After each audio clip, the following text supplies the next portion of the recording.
तो चलिए आज एक बड़े सवाल की तह तक जाते हैं। किसी की असली प्रोफेशनल कीमत आखिर होती क्या है?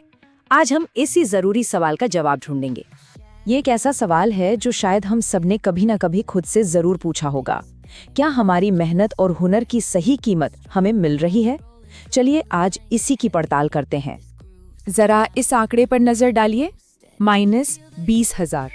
अब ये सिर्फ एक नंबर नहीं है, ये एक कमी हो सकती है, एक छिपी हुई कमी जो शायद हर महीने की सैलरी में मौजूद है। पर ये कमी है क्या?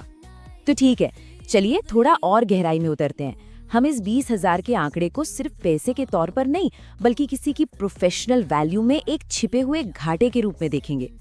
मतलब ये जो आंकड़ा है ना, ये एक तरह की खाई को दिखाता है, एक गैप। ये गैप किसी की मौजूदा तनख्वाह और उसकी असल काबिलियत के बीच होता है। और पता है, अक्सर इस गैप का हमें पता भी नहीं चलता। अच्छा, तो इस घाटे को अगर समझना है तो सबसे पहले एक बहुत ही जरूरी शब्द को समझना होगा, मार्केट वैल्यू। आखिर ये होती क्या भला है? मार्केट वैल्यू यानी बाजार मूल्य।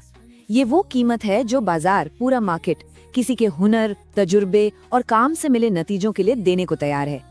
और एक बात याद रखने वाली है, ये स्थिर नहीं होती। ये तो भाई टेक्नोलॉजी, इंडस्ट्री के ट्रेंड्स और इकोनॉमी के साथ लगातार बदलती रहती है। तो यहाँ पर सैलरी और मार्केट वैल्यू के बीच एक बहुत बड़ा एक बुनियादी फर्क है। देखिए, सैलरी वो है जो एक कंपनी देती है, जो अक्सर उसके अंदरूनी बजट और नियमों पर तय होती है।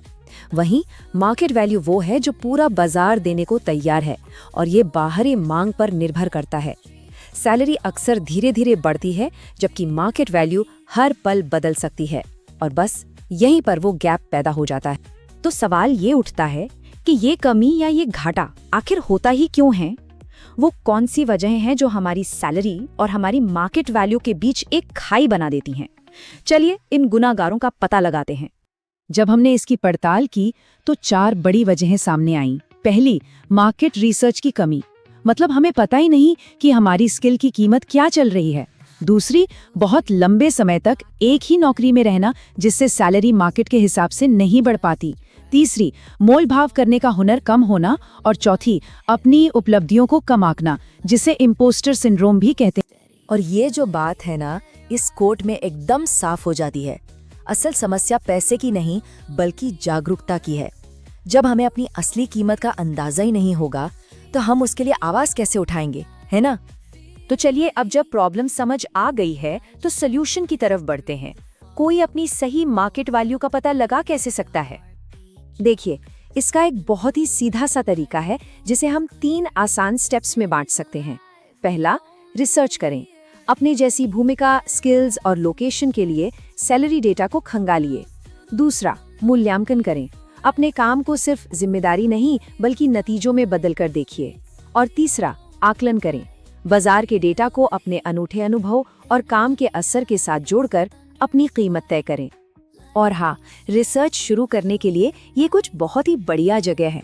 ऑनलाइन सैलरी वेबसाइट्स हैं, इंडस्ट्री के जॉब पोर्टल्स हैं, प्रोफेशनल नेटवर्क्स पर होने वाली चर्चाएं हैं, या फिर रिक्रूटमेंट एजेंसियों की रिपोर्ट्स। जानकारी बस एक क्लिक दूर है।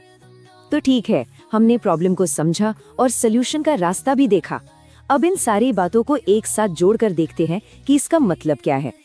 देखिए, अपनी मार्केट वैल्यू को जानना, बस यही उस खाई को भरने की दिशा में पहला और सबसे जरूरी कदम है। यही ज्ञान वो आत्मविश्वास देता है जिसकी जरूरत होती है। ये जो चार्ट है ना, ये पूरी कहानी को बस एक नजर में साफ कर देता है। एक बार जब रिसर्च हो जाती है तो साफ साफ दिखने लगता है कि मौजूदा तनख्वाह कहाँ है और मार्केट वैल्यू कहाँ हो सकती है। और ये जो बीच का अंतर है, यही वो छिपा हुआ घाटा है जिसे अब दूर करने के लिए कदम उठाए जा सकते हैं। तो चलिए इस चर्चा को एक सवाल के साथ यहीं छोड़ते हैं। अपनी असली कीमत का पता लगाना तो बस शुरुआत है। अब जब जानकारी हाथ में है तो अगला कदम क्या होगा?